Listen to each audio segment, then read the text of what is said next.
Oh hey, I didn't see you there. If you're new here, and there's a good chance you are, then you might not know that I started playing Overwatch in December of 2016.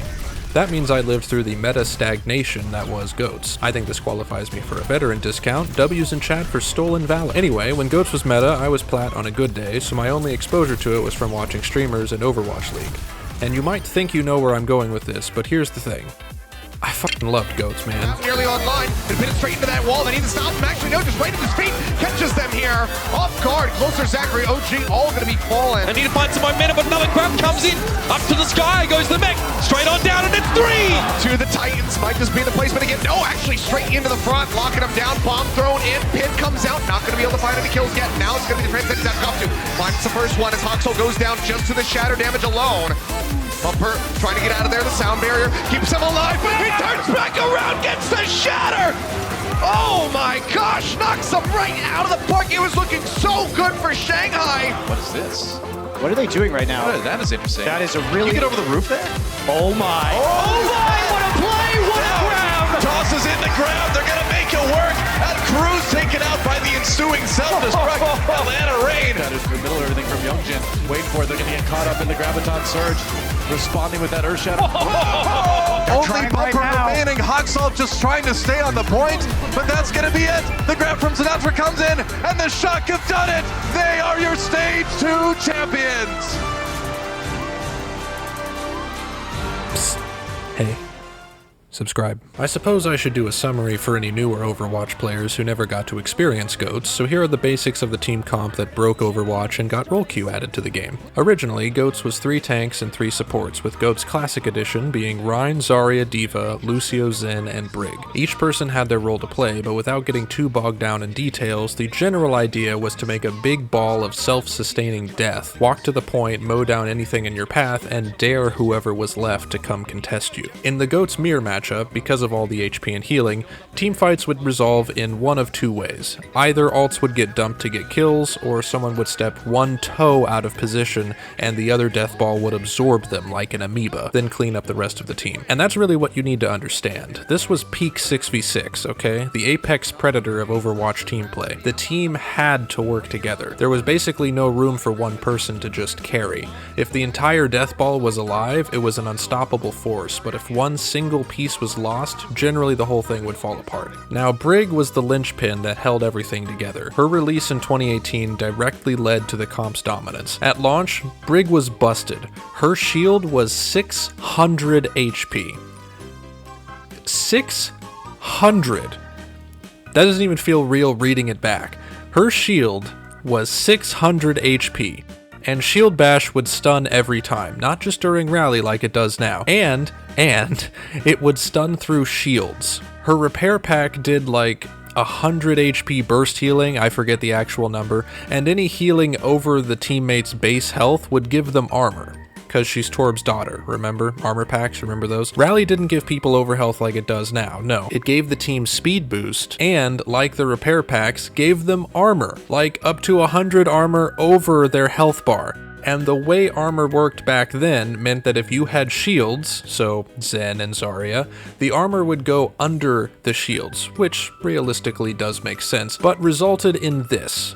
A Zen with more health than a base Zarya. And remember that shield health regenerates, and you have to get through the regenerating shield health to start eating away at the armor. And this armor didn't fade over time either. Rally armor stuck around until it was removed by taking damage. So if you rallied late in a fight just to help clean up, you would have that extra armor for the next fight. This is why there are entire dramatic videos about the character that broke Overwatch. They weren't really being that dramatic. The support that was designed to hard counter Tracer instead became the most important hero in the game.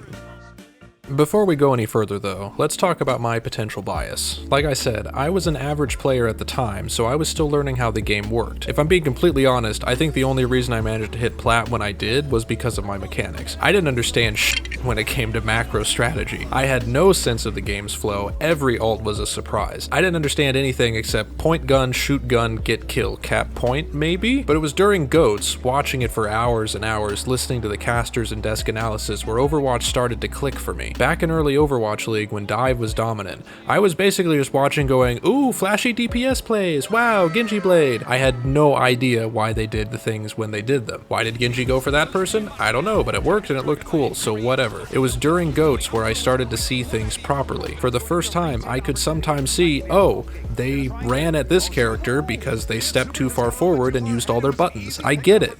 Of course, none of this contributed to my own gameplay improving at the time because nobody could play GOATs in Gold, and at this point I didn't have any friends to play with, so I really only played arcade during events to get my loot boxes. But that didn't stop me. I get why viewers got sick of watching it, and I definitely get why top 500s got sick of playing it, but I loved GOATs era. And at first people said, this comp is uncounterable, they won Overwatch, this will be pro meta forever. But that became less true as time went on. In the early days, yes, GOATs stomped any other comp, and as teams got better and better at playing it, pretty much every up-and-coming GOATs killer comp would still get rolled. And it was really funny when Batiste got added because everyone was cautiously optimistic, like, maybe this new hero will lead to GOATs' demise somehow? Seriously? Look at him. AoE heal grenades, AoE burst heal, he can easily cycle between damage and healing, lamp. Some teams started running BAP in place of Brig on some maps. But GOATs did evolve, probably helped by the devs trying anything they could think of to put Brig in the ground without just reworking her or removing her from the game entirely, but I digress.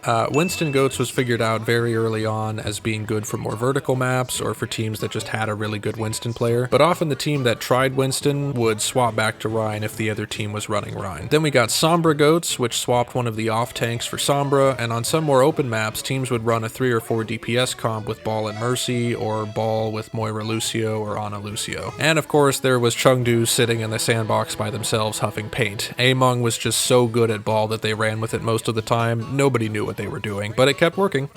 But how does this all relate to the great 6v6 versus 5v5 debate? Well, like I said earlier, GOATs was peak 6v6, and I don't mean peak because it was the most fun to watch and the community loved it so much. So they're going to go triple tank, triple support. So yes, they want to force a lot of changes from the team who's playing, GOATs or 3 tank, 3 supports. I mean peak because of how coordinated the team had to be to pull it off. And if we think back to the early playtests of 5v5, what did every pro player and streamer say? A lot more deathmatchy, and that really concerned me because deathmatch is not my favorite game mode. It's not my least favorite, or even my second least favorite, but I only play it while waiting for a real game. How's that? And once I got to try 5v5 myself, I definitely felt why they all said that. It wasn't that coordinated team play couldn't happen anymore or had been removed from the game somehow, but it felt less important. The potential to solo carry a game seemed to have gone up. And I believe the recent survivability changes to the game have been the devs attempting to put that back to how it was without actually adding the second tank back. The 250 health, the everyone gets passive health regen, the one tank is Giga Chad now. All of this, in theory, moves a greater emphasis back to working with your team to make kills happen. Now, say what you will about how it's actually played out in the live game. I know I have some complaints, but that's not what I'm here to talk about today. If there's anything I've learned in my nearly 8 years of loving this game, it's this. There are no fixes for anything. There are only trades. When a game is this large and complex and has this many players, there is no one magic solution for any problem. Mainly because what you may see as a massive problem, someone else will not. Roll queue, for example. I firmly believe that roll queue was a great addition to the game. Despite learning the game when it was open queue only, and that very likely being the reason I'm a flex player now, I was thrilled when they announced roll queue with 222 lock. But others saw it as the game taking itself too seriously and stifling team comp creativity. Even after they saw how nothing could really dethrone GOATs for almost 2 years, no, they saw roll lock as the devs admitting defeat instead of balancing the game properly. And that's what the Overwatch community has only gotten worse about. I'm sorry to say it, but we all look at everything too emotionally, and yes, it's because we care about our game.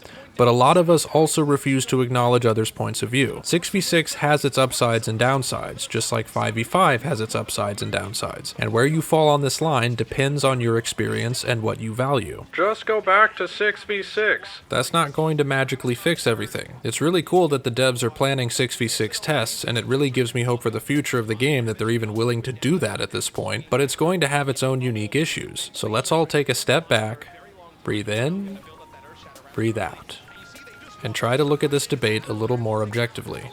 For our sake and the devs, remember, no true fixes, only trade-offs. And not to soapbox too much here, but for fuck's sake, stop harassing the devs, man. If you're mad at the game, if you think the balance sucks right now, that's great, go play something else, or don't, I'm not your mom. But for the love of all that is holy, if your reaction to a patch is to jump on Twitter and yell at the devs, actually go fuck yourself. Grow up, log off, and get a goddamn job. In my opinion, the key difference between 6v6 and 5v5 is how much team coordination is required. Obviously, if we're talking about an individual match in a vacuum, the amount of teamwork required to win is going to depend on the quality of the matchmaking. If you put a diamond team against a gold team, they probably won't need to be so coordinated to get the win. But in general, 6v6 required more teamwork and synergy than 5v5 did. And it wasn't just removing a tank that did this, hear me out. The biggest design philosophy change that we've seen since Overwatch 2's launch is the devs trying to give every player a little more personal agency. What do I mean by that? More self-sustain, more heroes that can do a little bit of everything instead of having a more niche and unique kit design. One good example of this is Reaper. The devs have mentioned a couple times now that they're thinking of reworking Reaper a bit so he has more to do. Bring him into the Overwatch 2 era seems to be the common phrase. Why? Because heroes need to be able to do a little of everything now. Reaper's too niche, he only does one thing. You might say, boring gameplay loop, and that wouldn't be entirely unfair. But if you look at the game as a whole, Reaper is one piece of the team. How does his kit fit into all the abilities the team has at their disposal? That should be one of the ways each hero is looked at when considering their design. Not just what does the player get to do as them. How do they fit in the team should, I think, be weighted a little bit more. And it's not just the balancing that's fed into this, it's also the map design. Push and clash maps especially have more flank routes than anybody knows what to do with. Even the flanks have flanks sometimes, and you know they're flank routes because of how narrow half of them are. Overwatch 1 would have had you trying to group your entire team down the same route. That ain't happening in a push map unless you're just going main every time. This isn't necessarily a bad thing, I'm just using it to highlight the direction the game has been going in the last 2 years. More playmaking potential, in theory, in the hands of each player is a valid way to go. I think it helps lower the barrier of entry for new players. I mean, think about how daunting of a task just picking up Overwatch is at this point. We have so many heroes to choose from, and to actually get good, you need to at least be aware of all their abilities, even if you never play most of them. If we were still under Overwatch 1's format, you need to learn that, plus positioning, plus at least getting comfortable with a handful of characters, plus all the team synergies and playstyles, and you still have to do most of that with 5v5, but at least the team aspect is a little less important. Think about it, when was the last time you really needed to combo ults to secure kills? When was the last time it really mattered that you accidentally used both support ults at the same time? I remember when stacking support ults was considered a serious blunder, and that's not the only thing that's like that.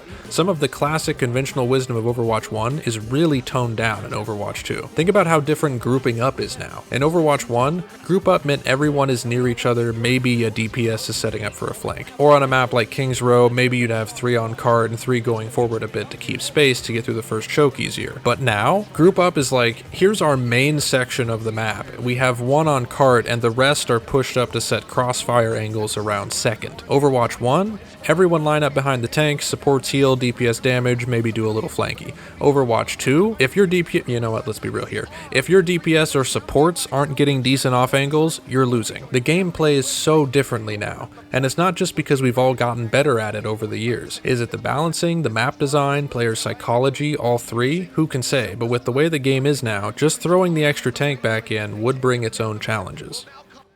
Looking at the legitimate criticism of 5v5 that I've seen online, the common thing seems to be people wanting the team play aspect back. I would guess most of them are aware that this would mean undoing a lot of the Overwatch 2 launch changes for some heroes, like Ryan can't cancel charge and only has 1 fire strike again, Winston loses the charge shot, and overall, personally, I don't think this would be a bad thing. I just think it's important that we take off our rose-tinted glasses when it comes to Overwatch 1 so we can have honest conversations about it. Now, with the way the devs do patches these days, I'm a lot more confident that goats or double shield wouldn't be meta for too long if they popped up in 2023 instead of 2019, but Overwatch 1 had its problems. Like I mentioned earlier, the reason I'm a flex player is because I started playing before roll queue was added. There was nothing worse than getting a game and watching your team lock 5 DPS heroes. You'd roll out the gates, and if you saw even 1 tank on the enemy team, you knew this was basically a practice game that you weren't going to win. And yes, roll queue fixed that issue, but I gotta say, a team diff in 6v6 felt so much worse than it does in 5v5. Maybe that's just me, I'm sure I'll get angry comments about plenty of stuff in this video, but dude, team diffs sucked in Overwatch 1, especially on on 2CP, and that's one of the drawbacks that a greater emphasis on team play has, whereas with more individual agency,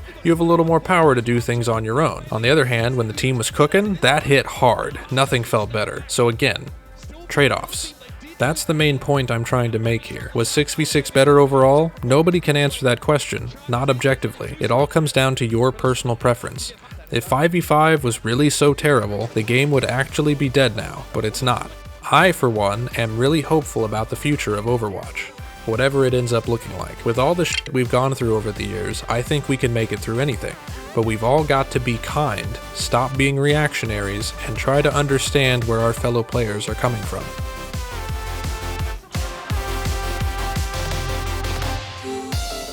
And yeah, I think that's about it. This is my first attempt at a long-form video essay, so let me know what you thought of it. I originally just wanted to make a video about goats, but I didn't know where to go with it, and then it turned into this monstrous brain dump. So if you made it this far, genuinely, thank you for watching. Like and subscribe if you want. If you liked it a lot and want me to try another topic, I'm open to suggestions. See you in the next one.